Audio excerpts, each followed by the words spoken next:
Right, Hogan here for Punch Out Boxing. I'm here with Sahni, back from his jet-setting lifestyle as an international MC.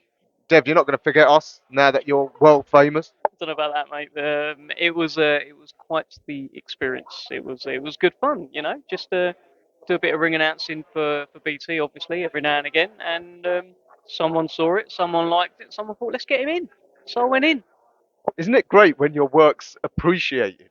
isn't it? Isn't it? But yeah, no, that was it was quite cool. It was a strange experience. It was a wild experience, but one that I'd happily do again. And yeah, let's see where it goes. Were you announcing in English or Italian? English. I can't speak Italian. And that's why they wanted me. Weirdly, they wanted an English twist to their show.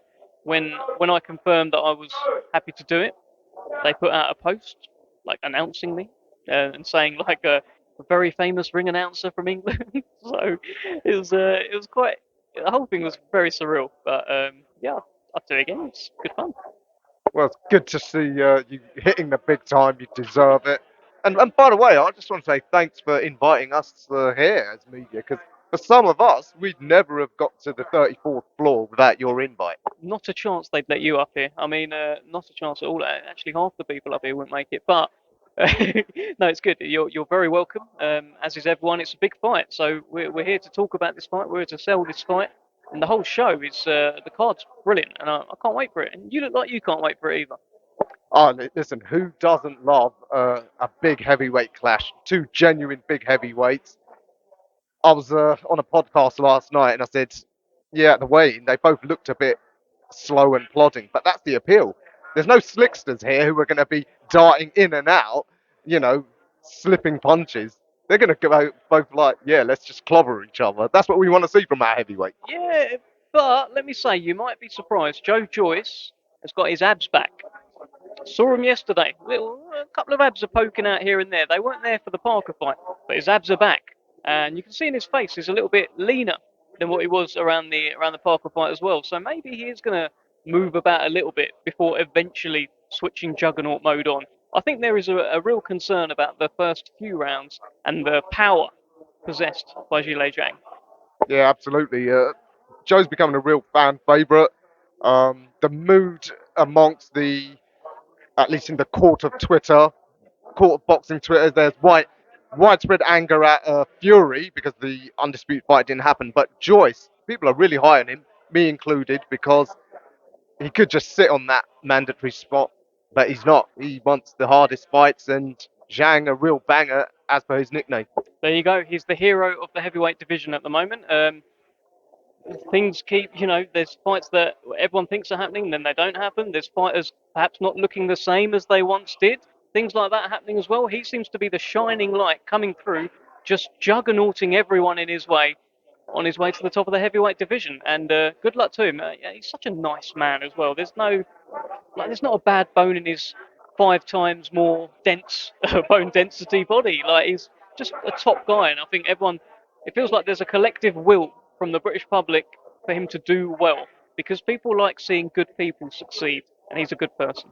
Yeah, genuine nice guy. As you said, there's no fake media persona, and the fact that he isn't a great speaker actually makes him more endearing. Because let's be real, most of us aren't great in front of the camera. I mean, we don't all have Dev Sani's talents, for example. Stop, stop immediately. I mean, how do you see the fight going? The conventional wisdom is there might be some rocky moments early. Zhang, as he's shown in the past, might fade, and Joe Joyce is the last fighter you want to fade again. Look, I think, yeah, exactly that. Well put. I think the general consensus is what you've said there. Zhang, dangerous early. Joe, best chin in boxing, should be able to withstand the big bang.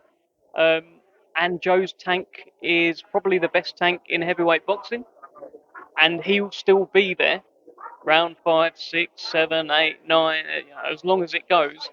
And in theory, Zhang will tire, and in theory, Zhang should get stopped by the Juggernaut.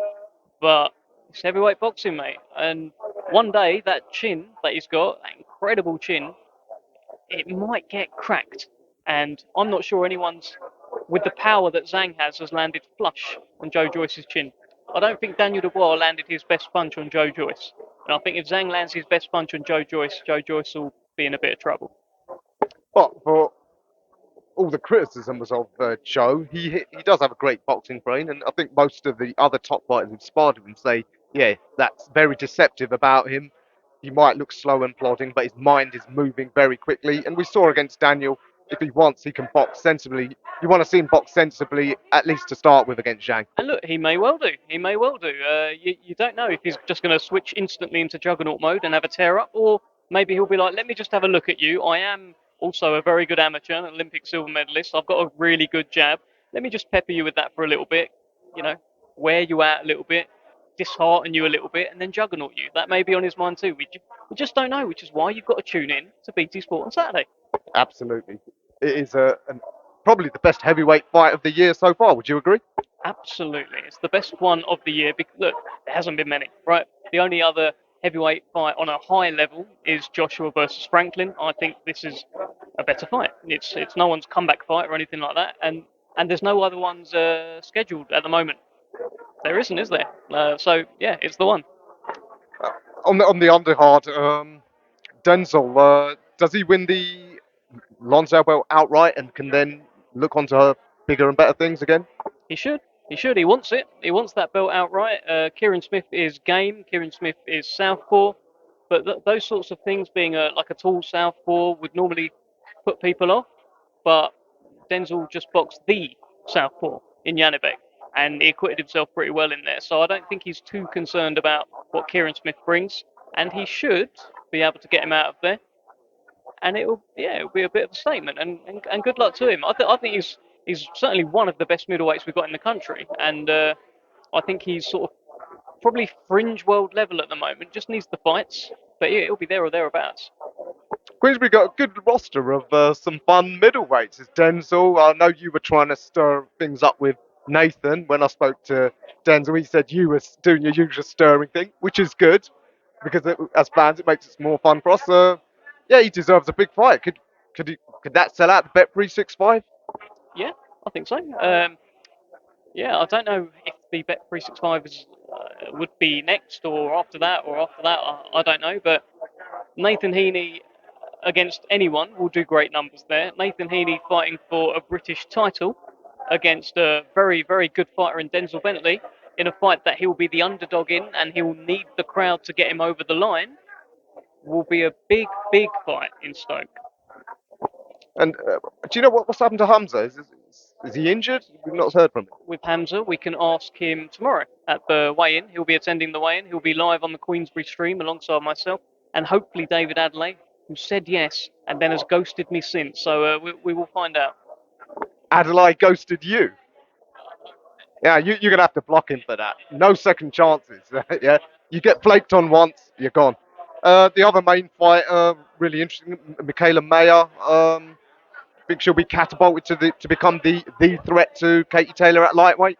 Maybe so. Maybe so. I mean, she's obviously a fantastic fighter, Olympian, accomplished, former unified super featherweight champion. I mean, we've got a sprinkle of boxing royalty. She's right there as well, and yeah, look, she is huge for her weight. You saw the face-off between herself and Christina Linardatu. Christina has boxed at a higher weight, but there's a real size difference there. Obviously, Michaela had her heels on, but there is a size difference there. So it is very intriguing. I expect her to put on a great performance and announce herself. Feels like around Katie Taylor, around her weight, two above, two below. Everyone's sort of going, pick me, pick me. So let's see if she puts her hand up the highest. She's got the chance to do so. Yeah, it'd be fascinating. Incidentally, she gave me a compliment when I interviewed her. Yeah, got a compliment of Michaela Mayer. So, are you going to say what the compliment was? Oh, you'll have to watch the video. All right, Dev.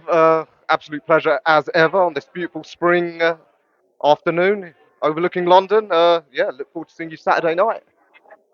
Cheers, mate.